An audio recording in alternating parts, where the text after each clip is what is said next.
Hello, Aquarius. Welcome to the Plaid Sheep Oracle. The readings for the fixed signs in particular in this session have really been about Pluto's entry into Aquarius, where he will now be in more dynamic aspect to the fixed signs. And that's certainly true for you. And you're kind of being given a task, or you're being invited to take up a task or a role in the future. We begin here with Shaman, the ferryman, who would ferry the dead over the river Styx, right? You bring 2 coins to pay the ferryman. The interesting thing is that he is a moon of Pluto. I mean, actually, they are in mutual orbit of each other.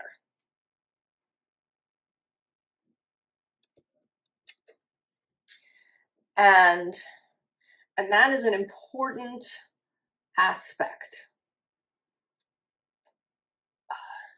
Not just reciprocity, the sort of giving and receiving, but mutuality, synergy,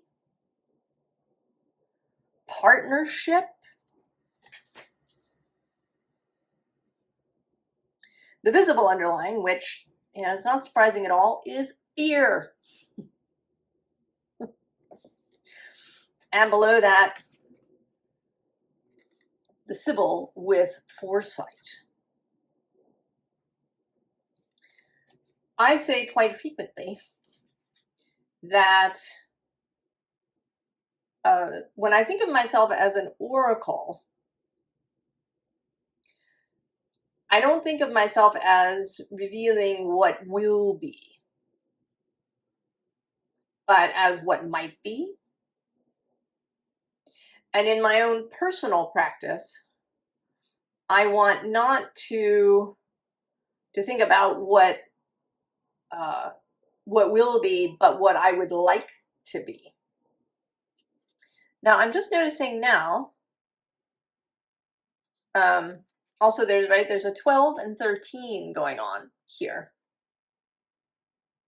So there's steps. And then I thought that the next card was 14, but it's actually 44, which is sort of interesting. But that if you look into the future, using what various people are saying, you could see things that are fearful.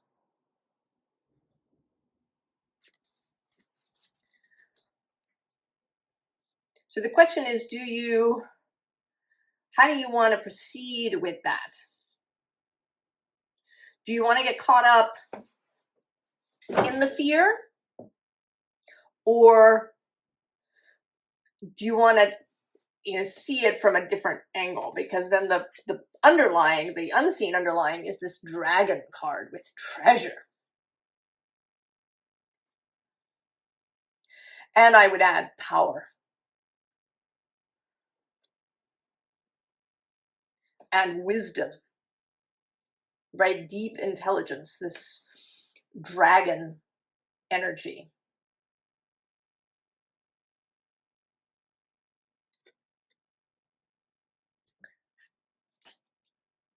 Do you focus on that which is fearful, on predictions that people make, sometimes based on the past?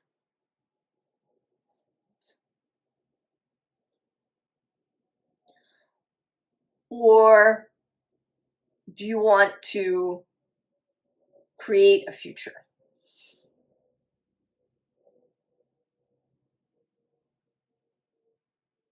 I mean, when you hear prophecies or you read prophecies like Nostradamus, for example, there's many ways that things can be interpreted. You know, later when something happens, you can say, oh, well, see this, you know, I can see how this prophecy matches this event.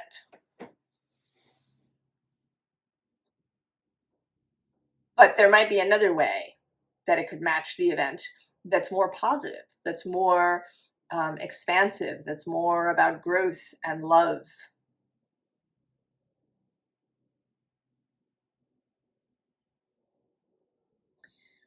So what you are being offered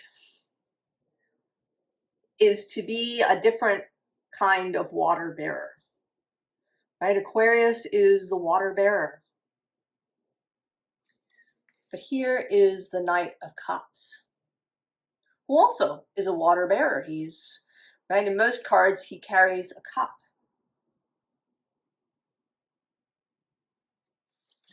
And below that is the Ace of Swords. And actually below that, the Seven of Cups, right? Choices. Deciding how to proceed, how to be, how to see a thing. Right here to the bottom of the deck is the Two of Pentacles. More choices. More possibilities. Weighing things up, perhaps. And so here we have you showing up as the Emperor. A little bit remote.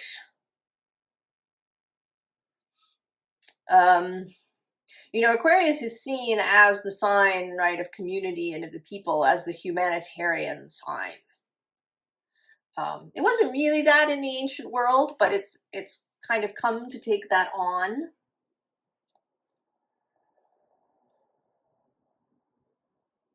As the humanitarian sign. But that can be, right, it can be kind of remote. There can be a kind of clinical, remote, perfectionistic view, right? Humanity in this kind of exalted way. When the real thing is messy, right? It's messy, this interpersonal thing. And it may be that you have kept yourself, or that the Aquarius energy has kept itself sort of apart, kind of seeing things only from the bird's eye view. You know, seeing this, you know, humanity, the community. It almost makes me think it has this kind of, I want to say like superhero energy a little bit, right? Like Batman, who exists apart. He makes a lot of sacrifices of money and time and his physical safety, and to help his fellow citizens of Gotham, but he keeps himself apart.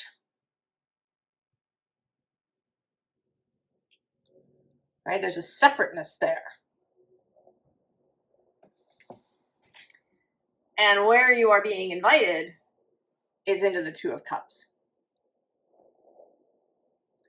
To get personal.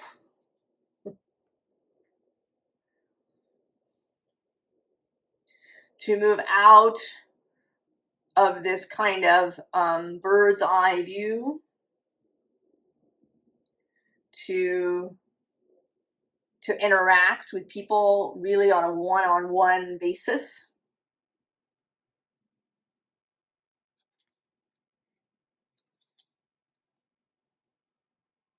To get messy, I don't want to say, because the next card is the Three of Swords. You know, these personal stories of people's pain and grief,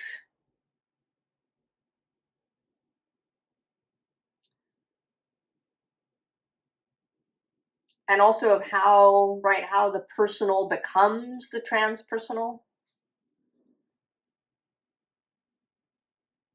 right? The change generally does. I mean, the idea may come from the top, but you don't really get it unless, right, all of, you know, all of the people kind of join in, right? The real change is bottom up.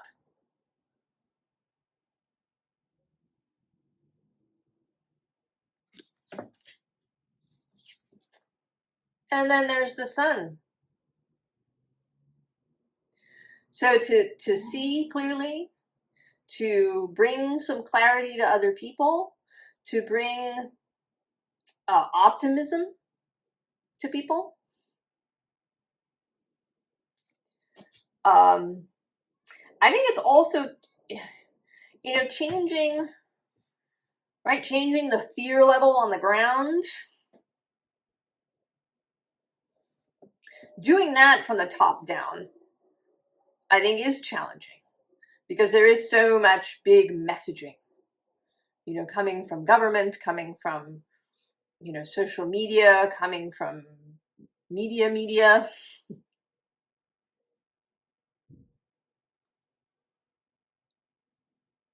that it may be more effective kind of on the ground in this interpersonal way, this really human way. I mean, there's also something here about, right, about personal contact.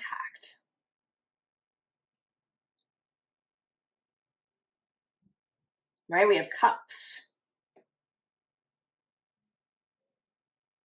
and this two of pentacles. Right, there's an earthiness, there's a skin to skin contact, not digital. And we have that here too with this wooden nymph beauty, right? Getting into the water.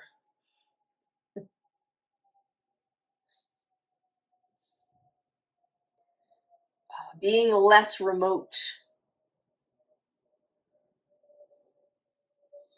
Not just being the water bearer, but knowing that you are in the water too.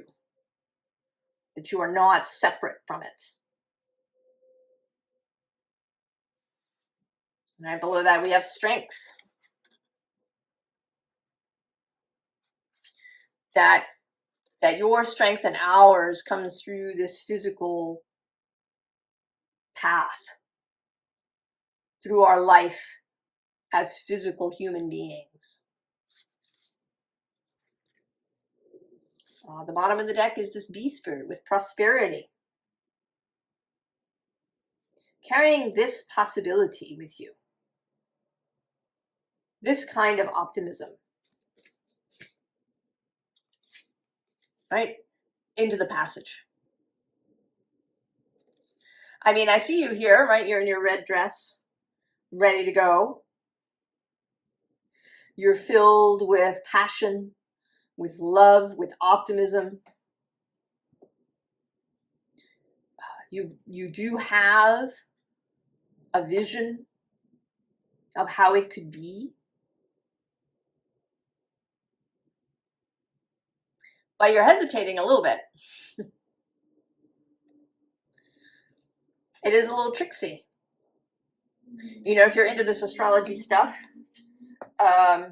you know, maybe you know some cardinal sign people.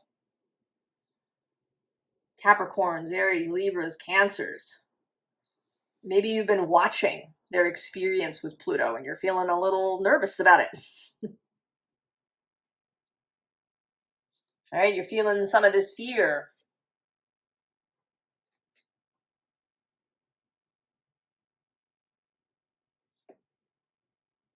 But you don't have to. It's not a requirement.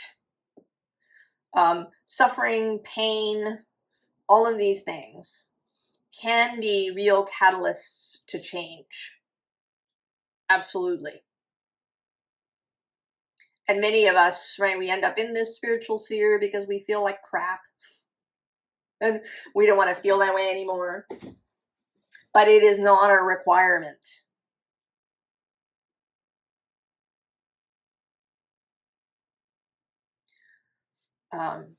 The Pluto transit doesn't have to be one that's based in fear.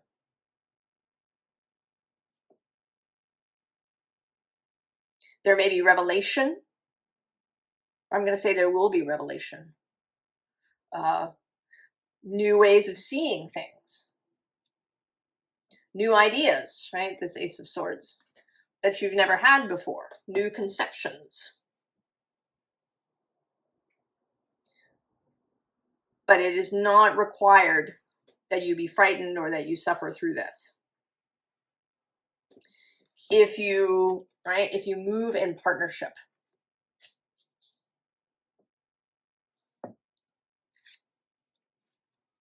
Right? Toadstools, growth. Right? If you're willing to get messy, right? To get your feet in the dirt.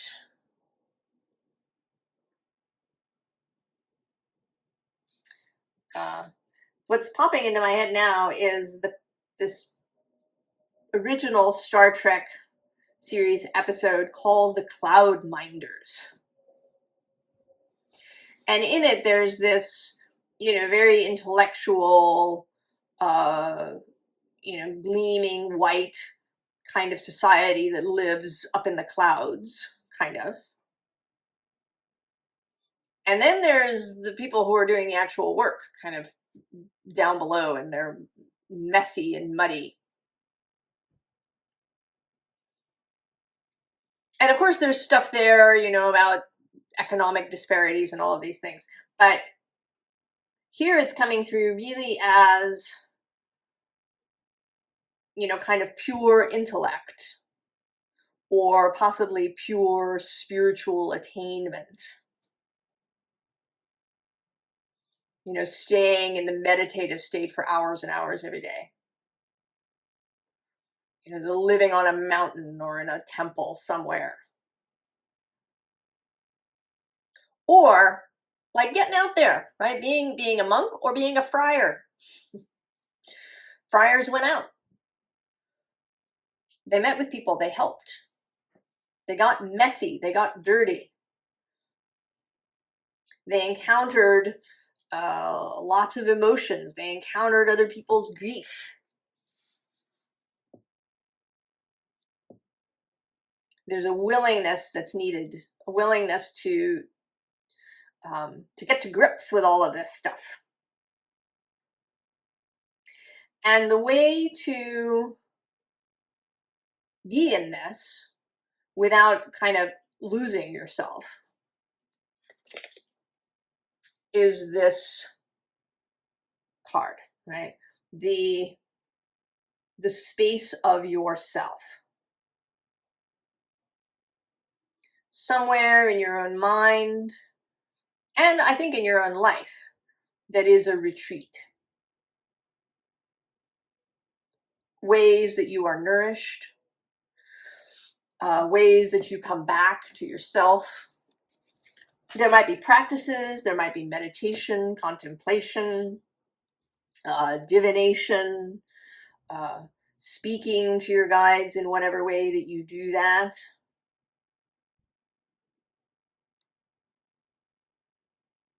You're not, right? You're not being asked to, give up your life. This is not martyrdom. Martyrdom is not being asked of you or even suggested because it doesn't work. Right? It's an energy that has a lot of resistance in it. You're being asked to believe in the sun, to believe in the brightness, to believe that there can be a more beautiful world. It's not going to be perfect by any means.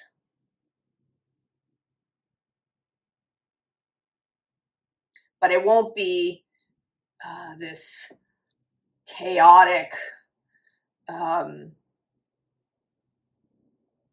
thing we have now that's just filled with anger and shame and divisiveness and acrimony and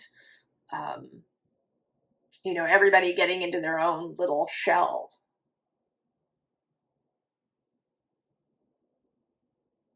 To believe that that is possible, to hold that, and then to take yourself out there and, you know, get to grips with people. Be the influence. Then we have the giveaway. And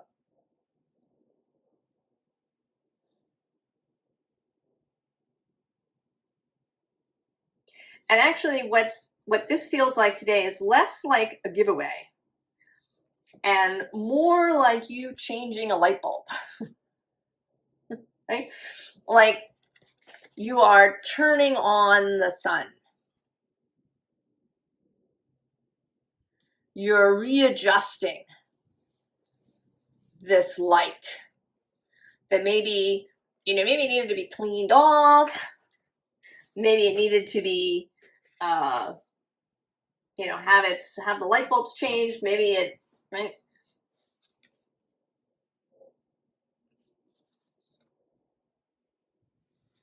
So that everybody can see what you see. And around it, we have, right underneath, we have this crow and the owl. I mean, both symbols of wisdom, of prophecy, of occult knowledge, of otherworld, of spirit, of magic.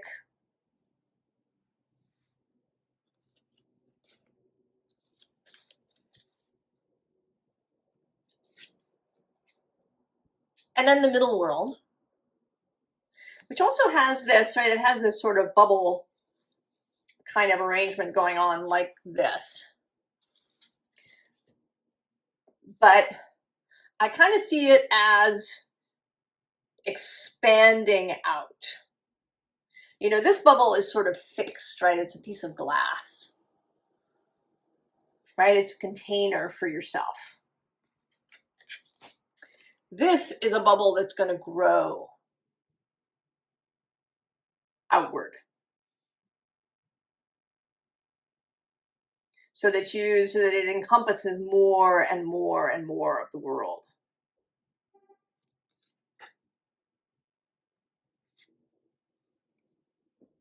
Right? With this hunter, this feels, I mean, this just feels like confidence.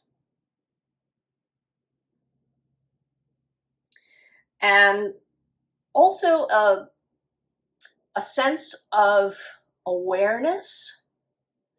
You know, the way a hunter can track, you know, can sit in a place and be really aware of all the movement of animals and birds that's happening around him. Right? The really good hunter becomes kind of part of his environment. So again, we have that sense of, you know, getting into it, not being remote.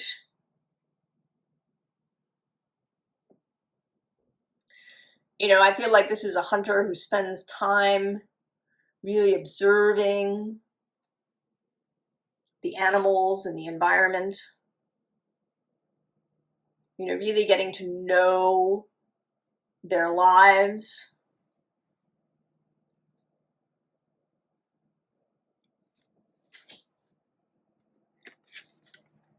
And then we have magic. So if you are somebody who works magic, then this is literal. And if you're somebody not, then this is sort of figurative, that there is, right, there is a kind of magic, there is an effect that will be bigger than seems possible. You know, planting some beans and getting this giant beanstalk that goes all the way up to the sky, right? A totally outsized result from, you know, what may seem like a relatively small input.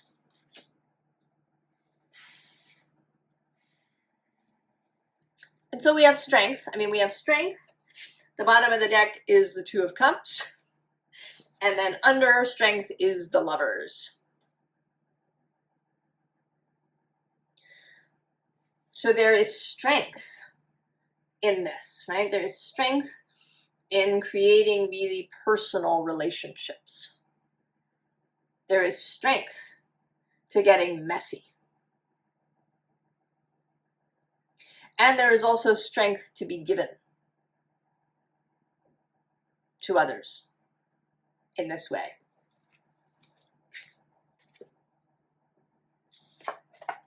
Six of Sacred Circles. This is a picture of a potlatch tree, which is, if you have, you leave something at the potlatch tree, and if you need, you can go get from the tree. So it's a giving and a receiving within community. And it's on a, right, it's a physical thing.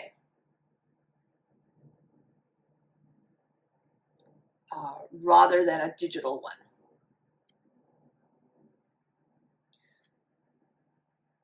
You know, these days we try to create community artificially a little bit, you know, or through shared interests.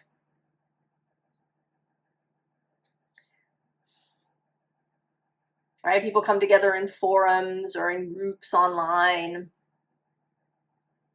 But even though you might make friends this way and have really interesting conversations, you know, you might even be able to share difficult emotional things and get some feedback. But you're not, right? Your animal bodies are not all in the same room. So it's different. And B, you're not really interdependent in the way that we are in physical reality. You know, the way you are with your neighbor, right? With the people that live in your community. You know, the delivery guy who brings your stuff, or the person who checks you out at the grocery store, or the person who walks your dog, or, right, any of these things where there's, right, there's real interconnection. You know, if that person disappeared tomorrow, there would be a real gap.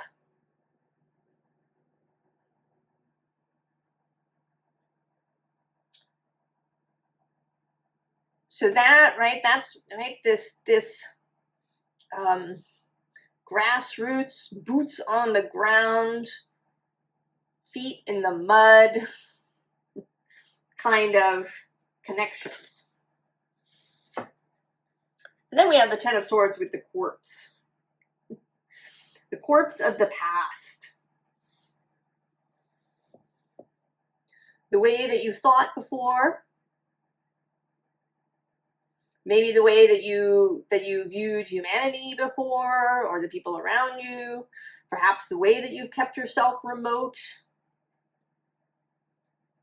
I mean, and maybe it's just emotionally remote.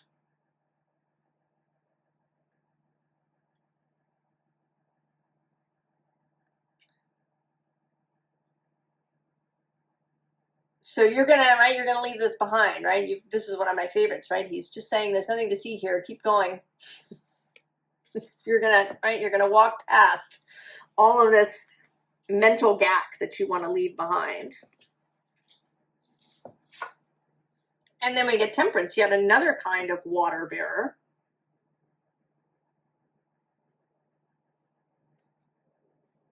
Right here, one foot on land, one in the water. Right, getting into it, getting to grips with it, becoming involved.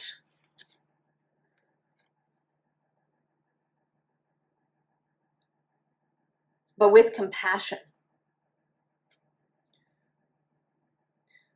With holding on to those beliefs that you have about the beauty that's possible. Right? Because then we have the Six of Swords. Keeping your own signal clear. I mean, this is the challenge. To move in literally, right? To have these Two of Cups engagements with people. To be seen, to be heard, to share your perspective. And keep that signal clear. To not get, sort of pulled down into the mud.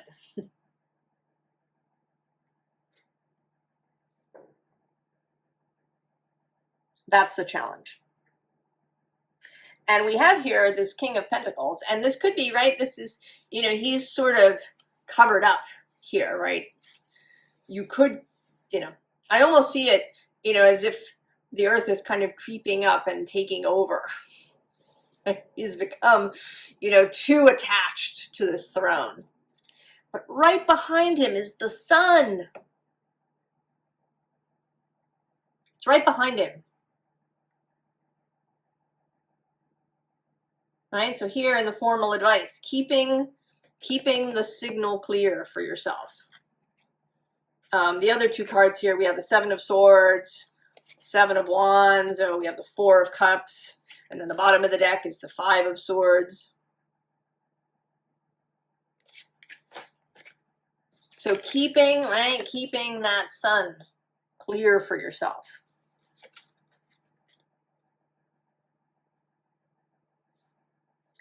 Then we have the Two of Wands followed by the Moon. So don't be really fixed in the future. Right? Don't get maybe mired in tiny little details. Don't feel that you have to solve all the problems, or that there's only one way that this beautiful future can happen. Because it's not one person's job to solve all the problems and figure out how this world can work in a more beautiful way. While keeping, some of the zest and excitement and risk that we like, right? Keeping that juice.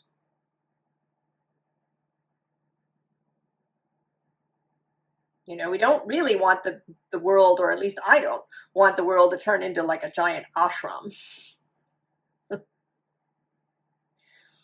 where everything is very ordered and there's, everybody has their allotted task and nothing different ever happens. Right? That would be very dull and stagnant. So you don't have to figure it all out. Leave uncertainty. Because there's other people out there who have who have visions, who have ideas.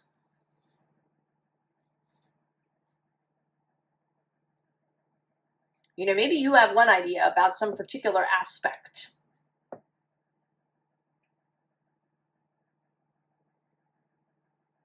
And then you're going to hold this vision, hold this sun.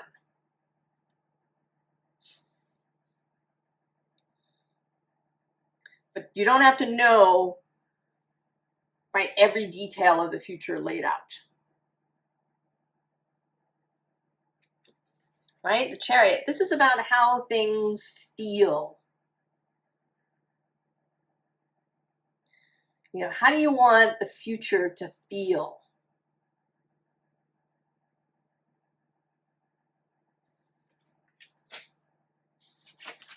And then Page of Swords, be open.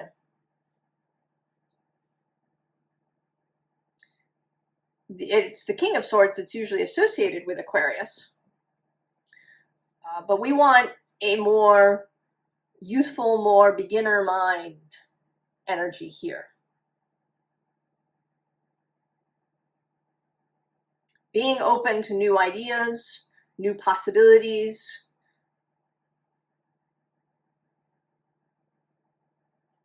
Right? Because if we get mired in details, or if we see, you know, it has to be this way.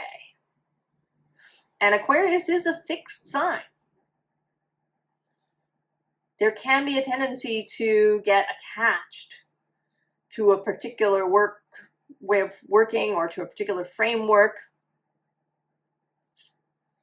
And we want more fluidity.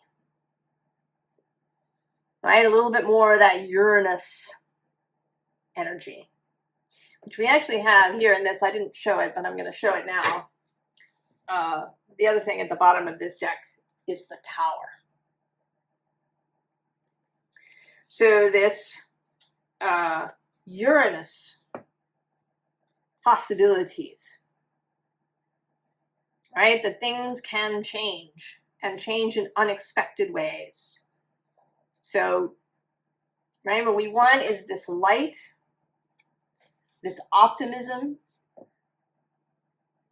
the idea that there can be enough, that people can feel good, that they can be well, that life can be interesting and exciting,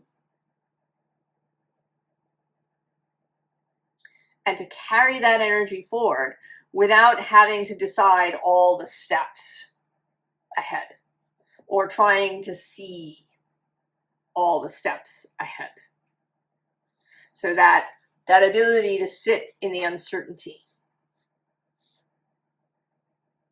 to allow this Pluto energy to transform things, to support that, to support the transformation of society. And it might take us, right, 20 years, Pluto's journey across Aquarius.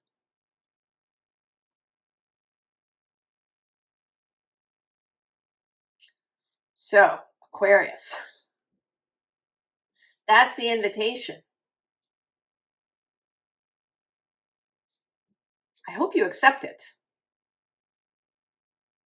I think we can use all the people we can get holding this energy in the space. I wish you the very, very best, and I will see you next time. So long.